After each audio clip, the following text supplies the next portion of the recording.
Welcome back to the Deliberate Exchange. My name is Chelsea. I'm so glad that you're here listening. I want to talk about living in your head, specifically myself living in my own head and the internal mental gymnastics that I did, and certainly before I quit drinking. There was a part of me that knew drinking was a problem. I knew it intellectually. And in the last year before I quit, I knew it had actually become quite dangerous. But I wasn't in my body. I wasn't tracking tension. I wasn't noticing how stressed I was. I was not aware of how disconnected I had become from my own internal signals. And I could explain my life. I could almost hover above it and analyze my behaviors. I could see the patterns, but my body was never part of the conversation. Like, they operated independently. And I think that's really important to note, because I see a lot of women who think that they're failing when in reality they've not been taught how to include the body in any of the changes that they want to make. Now, when I quit drinking, my nervous system was a hot mess. It was highly activated, living in a sympathetic state. And I don't think a lot of people understand that, right? Like, we're not taught this in schools. But there is a difference between withdrawal and regulation. Now, withdrawal is what happens when you remove the substance, and regulation is what happens when you support the system underneath it.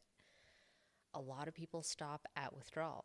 They white knuckle it, they brace, and they operate out of this like push through mode until they're sick and tired of pushing through. But your nervous system in those modes is still screaming for relief.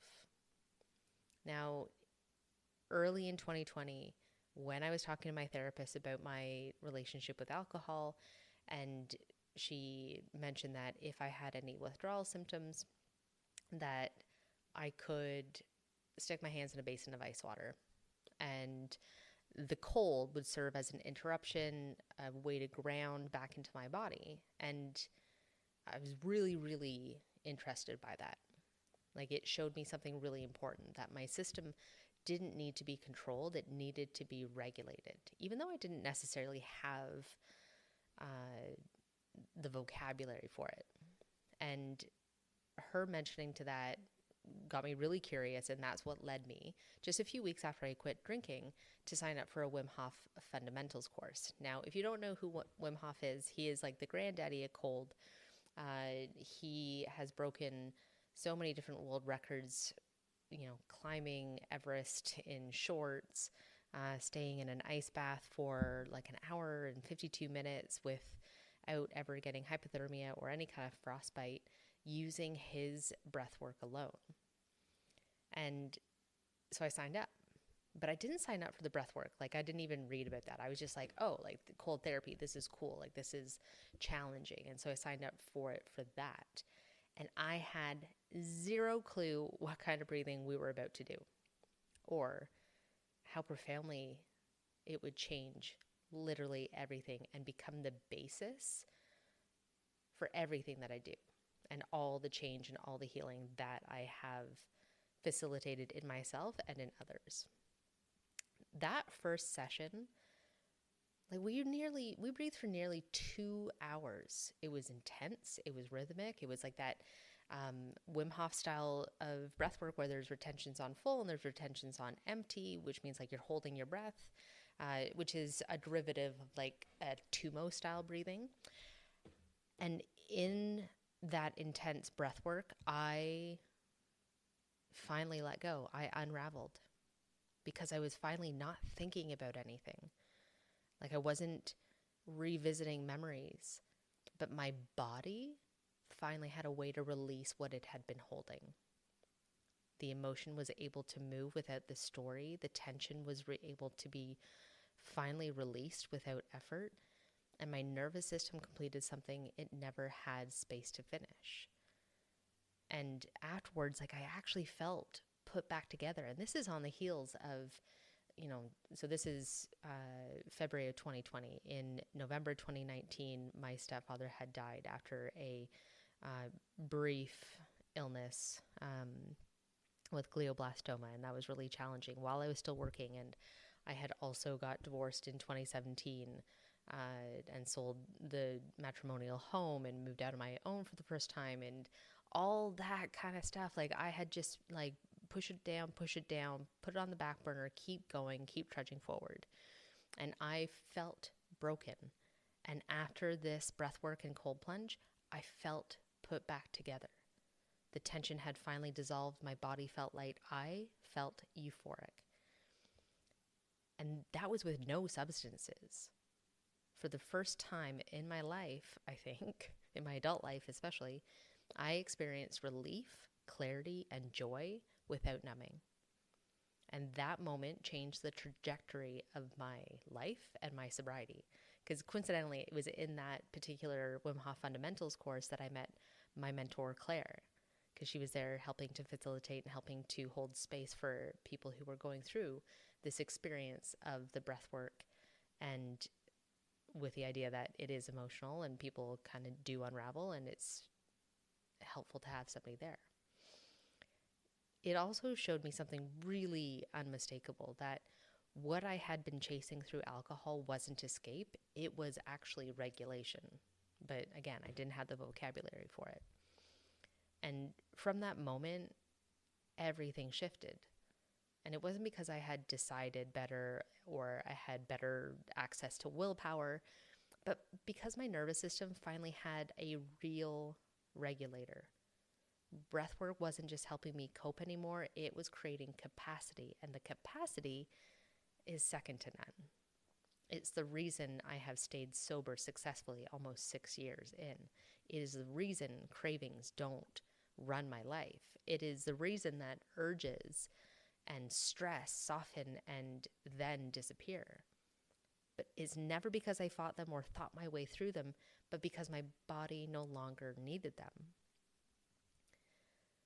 Now, of course, there's science. Like, I dove into so much about sobriety and breathwork and regulation and stress. And what I have learned in the readings that I've done is that willpower lives in the thinking part of the brain, the prefrontal cortex. And that part of the brain is really, really good at logic and planning and understanding consequences.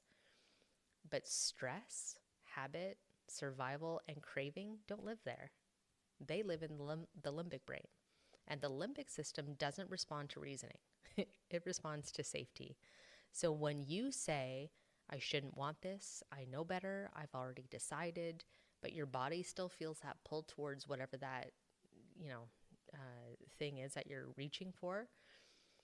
And just a quick reminder, like, if you've not listened to my podcast episodes before, it's not just alcohol. It is social media. It's your phone. It is food. It is working out. It is sex. It is overworking. It is those things that we're reaching for that make us feel better in the moment because we have learned that they create safety. That's just biology. And I say that's just biology in like a sing-songy voice to help normalize that it's not a personality flaw. Now, breathwork doesn't try to convince the limbic brain. It bypasses language altogether. And so through rhythm and repetition, breathwork is able to shift your CO2 tolerance. It alters your oxygen delivery. It stimulates the vagus nerve. It recalibrates autonomic signaling. And most importantly, it quiets the thinking mind. The part of your brain that says you're too much, you're too that, you should have been doing this, or what happened to that, and all of that noise that gets perpetuated in our brain is where that lives. And so the breath work quiets that. And when language drops away, the limbic system finally has access and space to process. And so that's why breath work is able to create emotion without going back into like what happened when you were 7. And that you're able to release it without feeling like maybe you got to a conclusion, and certainly completion of a story without analysis. The body doesn't need insight. It needs permission to finish the open stress cycles. Now, as intelligent our bodies are. Stress is meant to move through our body, but we don't give it permission to do it. We experience activation, response, completion, return to safety. But modern life, and again, our lack of teaching, prevents completion. So the deadlines are stacking, the responsibility compounds, grief gets postponed, and alcohol numbs instead of resolves. So all those open stress loops, big and small stress, big and small trauma, they stay open. And the body remains mobilized in that super hypervigilant state. Now, breathwork closes those stress loops by allowing those incomplete fight or flight responses to finish, by allowing stored activation in your body to discharge. It allows safety to be re-experienced after stress. That's why when people come to my breathwork sessions or I'm leading breathwork, people will say that they feel 5 pounds lighter, they feel clear, they feel more grounded. And it's not because the stress has disappeared, but because it finally completed.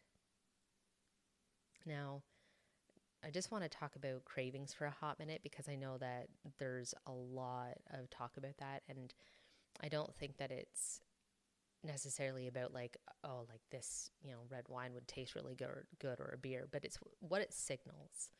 And when you experience a craving, that is your nervous system asking for regulation. And when you build capacity, like real embodied capacity, the request changes. Suddenly the urgency dissolves, the grip loosens, and the choice, right? Your sovereign choice becomes available. And that's what breathwork gave me. Like, it's not restraint, it's not white knuckling it, it is freedom.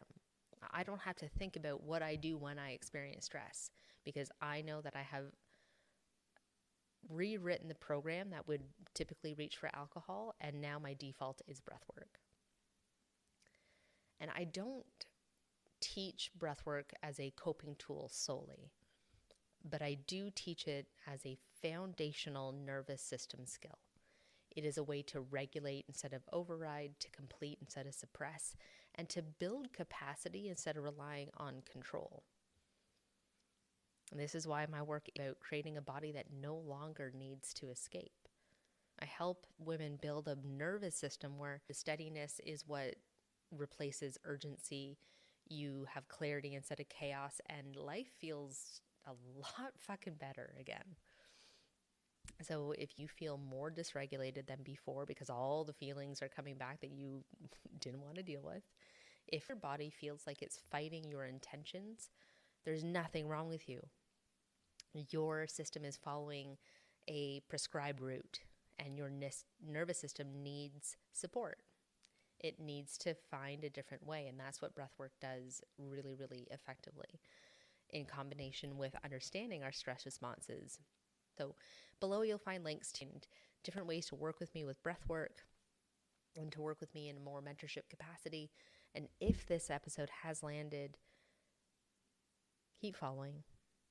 Like, there's something in you tugging, and I can help you get to the bottom of that and help you live a life that, quite frankly, I wish I could explain properly how good life can get on the other side of the shit that is keeping you stuck. This work doesn't ask you to become somebody new. It gives you back the capacity to be who you already are.